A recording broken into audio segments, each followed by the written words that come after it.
Hi guys, here's a quick video on Porter's approach to strategic management, specifically the two strategies to achieve competitive advantage, which is lower cost and differentiation.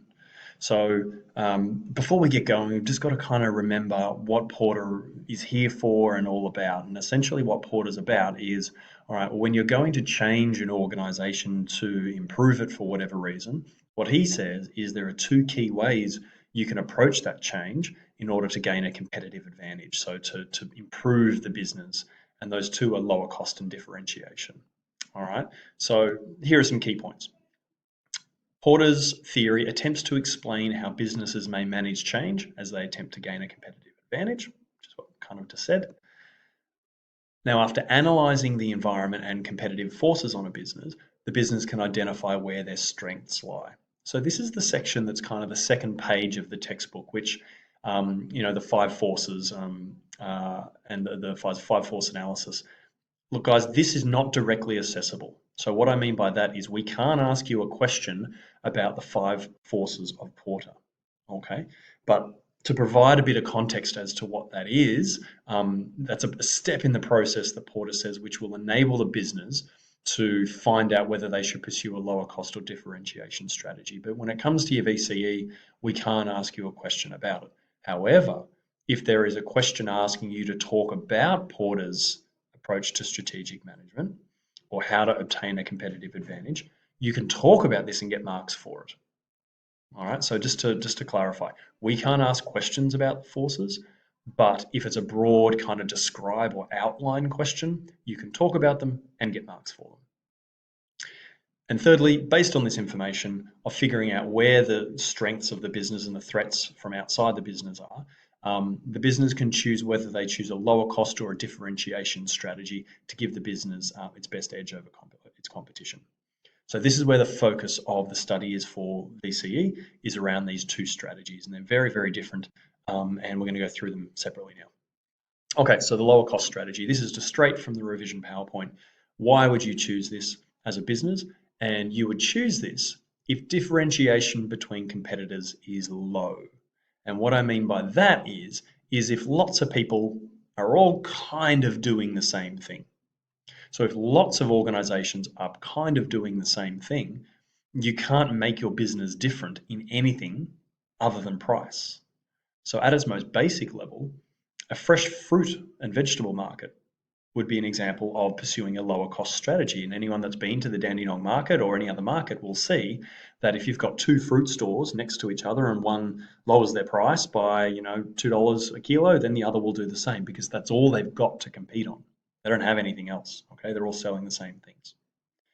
How would you pursue this strategy? And this is where it's really important that you know your theory, okay? There are three key areas on how you can pursue a lower cost strategy. You can use your assets more efficiently. So drive economies of scale with production. And essentially what economies of scale means is you're spreading out the cost of going to business and doing business, so your machinery, your labor, and all those kinds of things across lots of items. Yeah, you're not just making one, two, or three, you're making things in big, big volumes. And so the cost is spread out, thereby lowering cost. You can also control operating costs. So this is the cost of transferring your inputs into outputs. And an easy example of that would be to globally source your inputs, save money, and then pass that cost saving onto the customer. And then the third one is to control the supply chain. So a way to do this would be to contract guarantee supplier prices. So you might have agreements with certain suppliers, and to pursue a lower cost strategy, you need to make sure that those suppliers don't increase the price on you. So you might want to make sure that you have good, solid, long-term contracts with all of your suppliers. So how this gains a competitive advantage follows a relatively straightforward process, but you've got to walk through each step if you're going to talk about this in your SAC. So by having a lower cost, that means you can then sell it for a lower price and still maintain profit. Okay, this attracts more customers than the competition. And when you think about it, okay, well, let's say you've got two businesses. One has its cost price of selling here, and the other one has a lower cost price here. All right, both businesses want to make the same amount of profit. And then so the one with a higher cost price is going to really struggle to compete on the price they sell to the customers if they want to match in selling price. So please be careful. Do not mix up the terms price and cost in your responses. Cost is what the businesses pay for their materials, whereas price is what the customer pays. Okay, it's a really key distinction. You've got to be really careful about that. The strengths of a lower cost strategy is it's a complete internal focus. So it's just looking at the processes of the business and how you can strip out cost in everything that you do. So it's within your control. It's a high level of control.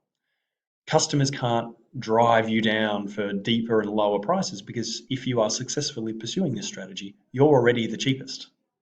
And then thirdly, there's flexibility to deal with cost increases. So if you have done a really good job at maintaining a really low cost level, if there are little blips here and there where cost increases, you can look to absorb that well because you've done a good job of cutting out a lot of the cost. The limitations is there's very limited scope for marketing or product design. Because the gap between your cost price and your sell price is normally quite small, there's not a lot of extra money for those activities. Technological change will require a large capital investment or make production cheaper for competitors. So if you've invested all this money in streamlining your process and making it really efficient, if a new technology comes along, you're not going to be prepared for that because you make money by doing things the same way every way. Okay. Then the third one, an increase in input costs can reduce your price advantage. So even though you do have a bit of flexibility with cost increases, anything with a large cost increase will hurt you quite considerably. We've got some business examples down the bottom there. All right, let's move on to differentiation. So why would you, as a manager, choose a differentiation strategy? And you would choose it where an opportunity exists to present a product or service with unique elements. Okay, how would you pursue this? It's all external. So you'll notice with a cost strategy, it's all internal. You're only looking at stripping away cost from inside the business. Whereas differentiation, you're looking external. You're providing more things, more reasons why your customers would buy your product or service. So you're going to have a unique product feature. You're going to have superior customer service. You're going to have brand recognition. Okay, and when I say unique product feature, that doesn't have to be a physical feature. That could be something like taste, such as McDonald's, for example, where you can't buy a burger anywhere else in the world that tastes like a Big Mac. It's completely unique. So they pursue the differentiation strategy. How that gains a competitive advantage is due to the uniqueness of the product or service. The customers really don't have anywhere else to go for that product or service. And then so that's going to attract customers to your particular business. The strengths of a differentiation strategy are there are higher profit margins because you're not focusing so much on a reduction and being the cheapest in the market. Customers are more willing to accept price rises because they have brand loyalty and they have a willingness to pay more for the brands that they love. Loyalty is a barrier against substitutes or new entrants, and the example I've got here is M&Ms and Smarties, or even the dreaded home brand chocolate. Ooh. All right. The reason why M&Ms can charge $5 a bag and the home brand ones are $1.50 is because there is brand loyalty to M&Ms. People like M&Ms. At the end of the day, it's just sugar covered in chocolate. That brand loyalty enables the business, Mars, to sell M&Ms at a higher price. And then finally, customers have no comparable alternative. So this is the strength of the differentiation strategy. So it gives you much more flexibility to charge much higher prices if your customers can't get that product or service anywhere else. However, there are some limitations. So customers may not value the differentiating factor. So recently we saw the decline of Topshop here in Australia as a fashion retailer.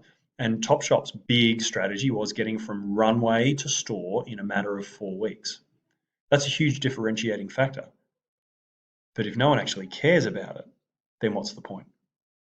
Secondly, differentiation requires specialist work and additional costs, which is spelled very interestingly there, such as marketing and product design. You can't differentiate unless you tell your customers why you're different.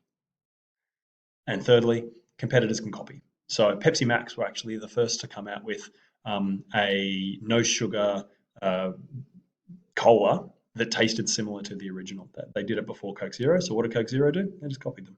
Simple as that. And some business examples there: Coca-Cola, McDonald's, M&M, SpaceX, Nike, Starbucks, so on and so forth. And some of these businesses sell similar products to other people, like Nike and Reebok, for example. So Nike sell shoes, Reebok sell shoes. But what they're selling is the brand, and what they're selling is the feeling of superiority when you buy a Nike product. Okay, so be really, really careful when you're needing to justify which strategy a business is choosing. You've got to be really clear about the theory behind a lower cost and a differentiation, and based on that, is the business focusing on lowering their cost as much as they could and then competing on price? Or are they giving the customers something unique? And if it's the latter, it's going to be a differentiation strategy.